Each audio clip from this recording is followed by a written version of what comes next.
kami tentang konsep, karakteristik, dan jenis alat pendidikan.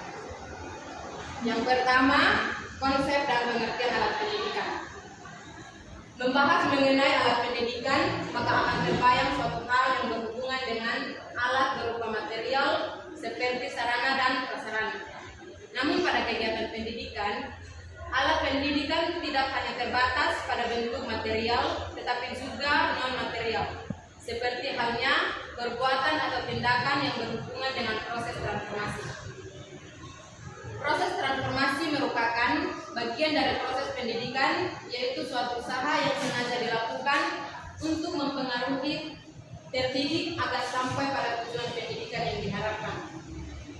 Dalam mencapai tujuan ini, maka peran alat pendidikan merupakan suatu hal yang penting dalam pendidikan, terutama sebagai penunjang kelestarian pendidikan itu sendiri. Pendidikan menurut Ahmad pada tahun 1991 menyatakan bahwa alat pendidikan adalah hal yang tidak saja membuat kondisi-kondisi yang memungkinkan terlaksananya pekerjaan pendidik, tetapi alat pendidikan itu telah mewujudkan diri sebagai perbuatan atau situasi dengan perbuatan dan situasi di mana dicita-citakan dengan tegas untuk mencapai tujuan pendidikan. Yang kedua, menurut Muharram A pada tahun 2009 menyatakan bahwa alat pendidikan adalah segala sesuatu yang digunakan untuk pendidikan, baik berbentuk material maupun non-material. Dengan begitu, alat pendidikan merupakan faktor pendidikan yang sengaja dibuat dan digunakan demi mencapai tujuan pendidikan yang diinginkan. Secara terperinci, Ahmad A pada tahun 2019 menjelaskan mengenai pembagian alat pendidikan kepada non-material dan material sebagai berikut.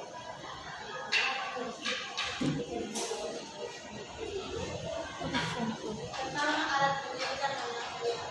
Alat pendidikan non-material berbentuk perbuatan atau tindakan yang digunakan pendidik yang pentingkan proses pendidikan. Pendidik perbuatan atau tindakan yang tepat tergantung kemampuan pendidik. Artinya seorang pendidik perlu memahami kondisi dan masalah yang dihadapi dan dididik. Yang kedua, ada alat pendidikan material. Alat pendidikan material atau benda terdiri dari sarana dan prasarana. Prasarana adalah semua alat pelajaran yang sifatnya tidak langsung, sedangkan sarana adalah alat bantu pelajaran yang langsung dapat dipakai pada waktu interaksi belajar mengajar dan mengajar. Sarana pendidikan terdiri dari alat berat hardware dan alat jenis software. Alat berat yang bersifat keras dan berat, contohnya mesin besi, kayu, dan sebagainya. Sedangkan alat ringan bisa buku, alat pelajaran yang menggunakan bahan pelajaran atau juga seperti kertas, pena dan lembar penilaian dan kedua, karakteristik alat pendidikan.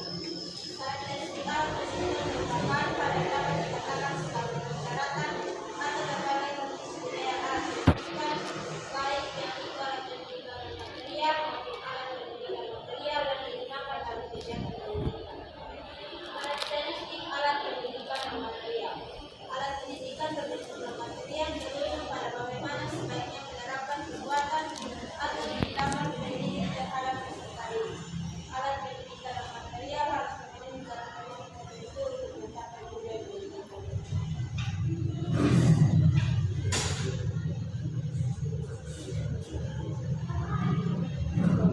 Kedua, karakteristik alat pendidikan material.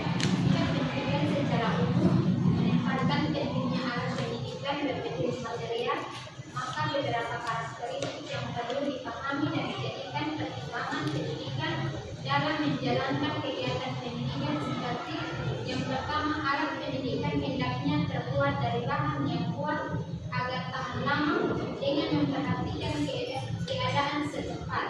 Yang kedua, pembuatan alat pendidikan mudah dan dapat dikerjakan secara massal.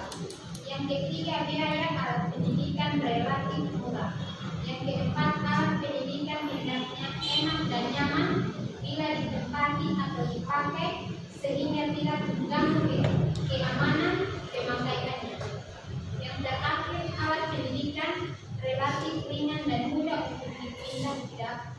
indahkan. Yang ketiga, jenis-jenis alat pendidikan. Seperti yang telah dikemukakan sebelumnya bahwa alat pendidikan dapat diartikan segala sesuatu yang digunakan untuk kegiatan pendidikan dalam rangka mencapai tujuan pendidikan yang diharapkan. Alat pendidikan terdiri dari dua jenis, yaitu yang bersifat non-material dan material perbuatan atau tindakan, serta yang bersifat material atau bendaan. Yang pertama, jenis alat pendidikan non-material.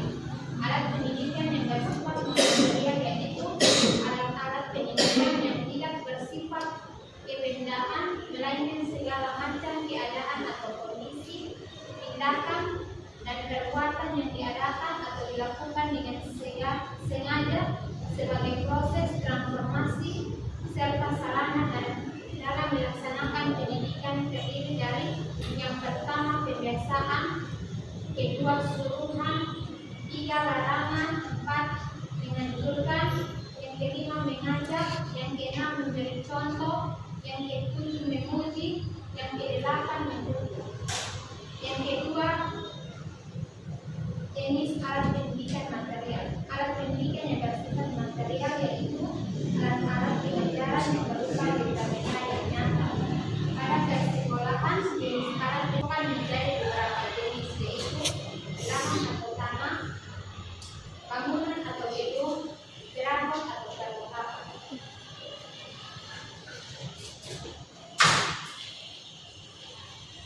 Yang berikut, penggunaan alat pendidikan. Penggunaan alat pendidikan dipengaruhi oleh kecakapan pendidik yang harus menyesuaikan dengan tujuan ingin dicapai.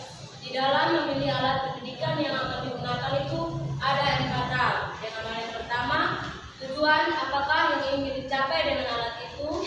Yang kedua, siapakah yang akan menggunakan alat itu. Yang ketiga, alat-alat manakah yang tersedia dan dapat digunakan. Yang keempat, dalam siapakah alat itu digunakan. Dan yang terakhir, tujuan pendidikan adalah membimbing anak untuk mencapai kedewasaan yang dapat dicapai antara peserta didik dan pendidik, dan pergaulan ini merupakan alat pendidikan yang utama.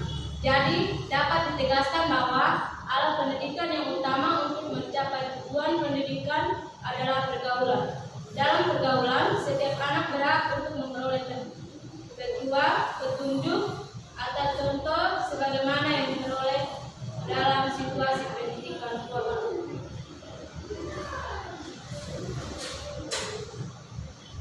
Baik, sekian presentasi dari kelompok kami. Kami memberikan kesempatan kepada teman kelompok yang lain untuk memberikan pertanyaan. Terima kasih. Dari kelompok 1 ingin bertanya, pertanyaannya apa saja kriteria yang perlu diperhatikan dalam memilih alat pendidikan? Apa saja kriteria yang perlu diperhatikan Dalam memilih alat pendidikan. Penilaian dari apa perbedaan dan kekurangan dari alat pendidikan material dan juga non material. Jenis alat pendidikan material dan non material. Kita mau bertanya tentang jenis-jenis alat pendidikan. Coba berikan contoh di poin pertama, jenis alat pendidikan non material. Itu yang poin pertama, pembiasaan dan suruhan. Terima kasih. Pak, belum tanya.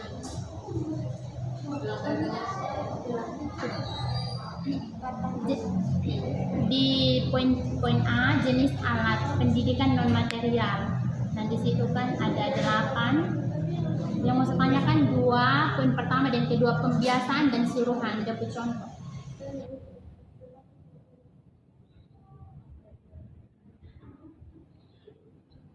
Terima kasih untuk kelompok yang sudah memberikan pertanyaan dan berikan kami waktu 30 menit untuk mencari jawaban dari pertanyaan-pertanyaan yang ada. Terima kasih.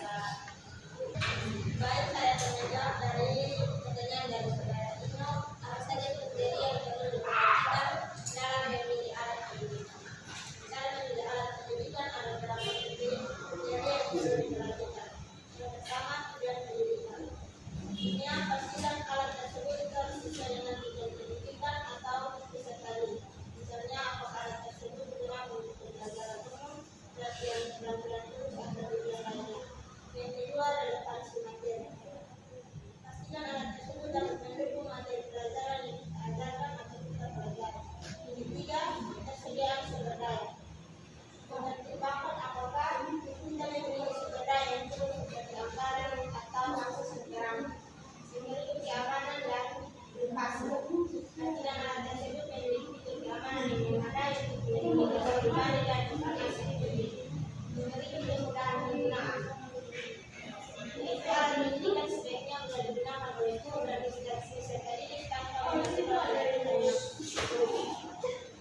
mengidentifikasi alat pendidikan material adalah nyata dan dapat disentuh. Yang kedua, durabilitas, yaitu banyak alat pendidikan material seperti buku atau perangkat fisik yang tahan lama dan dapat digunakan berulang kali.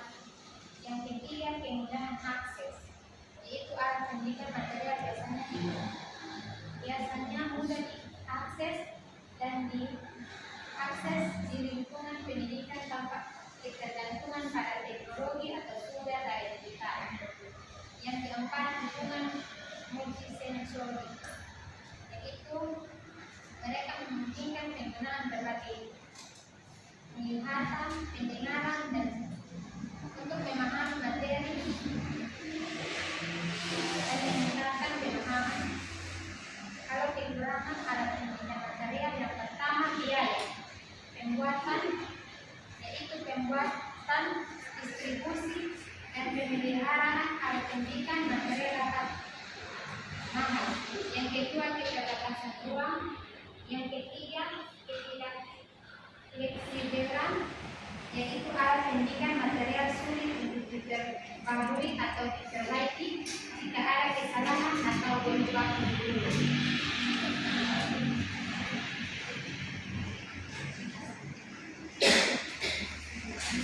Baik, yang berikut kelebihan dari alat pendidikan non material. Yang pertama, aksesibilitas, yang dapat dengan mudah diakses melalui internet atau media digital.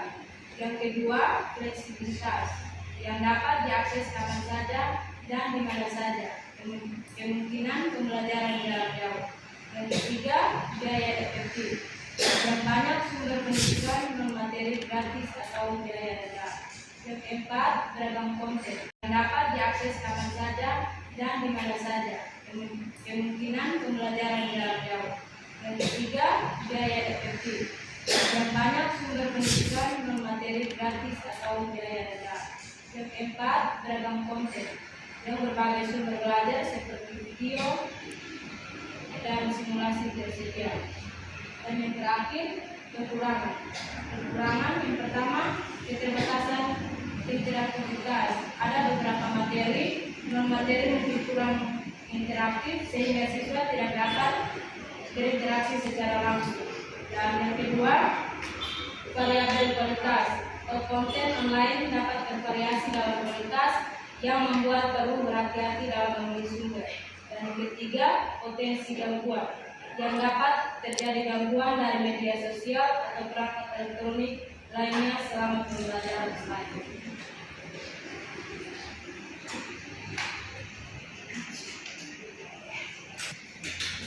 Baik, saya akan menjawab pertanyaan yang terakhir dari saudara Ebi, yaitu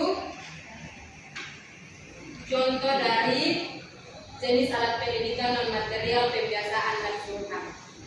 Yang pertama, contoh dari jenis alat pendidikan non material pembiasaan yaitu video demonstrasi, yaitu di mana memperlihatkan kepada peserta didik bagaimana melakukan tugas tertentu dengan benar melalui video tutorial. Contohnya program atau cara menggunakan perangkat lunak khusus. Yang kedua, role playing, yaitu di mana menyelenggarakan simulasi atau situasi di mana peserta didik memainkan peran tertentu untuk memahami atau mempraktikkan keterampilan sosial atau komunikasi. Di mana contoh ini biasa digunakan dalam pelatihan keterampilan dalam interaksi sosial. Yang kedua, contoh dari jenis alat pendidikan non material suruhan. Contohnya yang pertama, petunjuk tulisan, yaitu memberikan petunjuk tulisan atau panduan langkah demi langkah untuk menyelesaikan tugas. Yang kedua, perangkat lunak tradisional. Contohnya dalam pembelajaran bahasa asing dapat memberikan latihan struktur kalimat dalam perangkat lunak instruksional.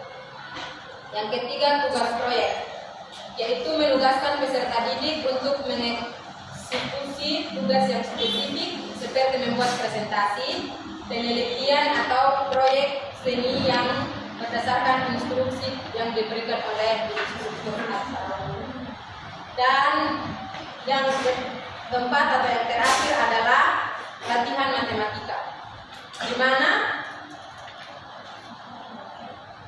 pada latihan matematika diberikan lembar kerja atau soal latihan matematika untuk mengikuti instruksi atau langkah demi langkah untuk menyelesaikan masalah matematika. Jadi kesimpulan dari contoh jenis alat pendidikan material, non material, pembiasaan dan suruhan adalah dapat memandu peserta didik dalam memahami dan melaksanakan tugas atau keterampilan tertentu. Mereka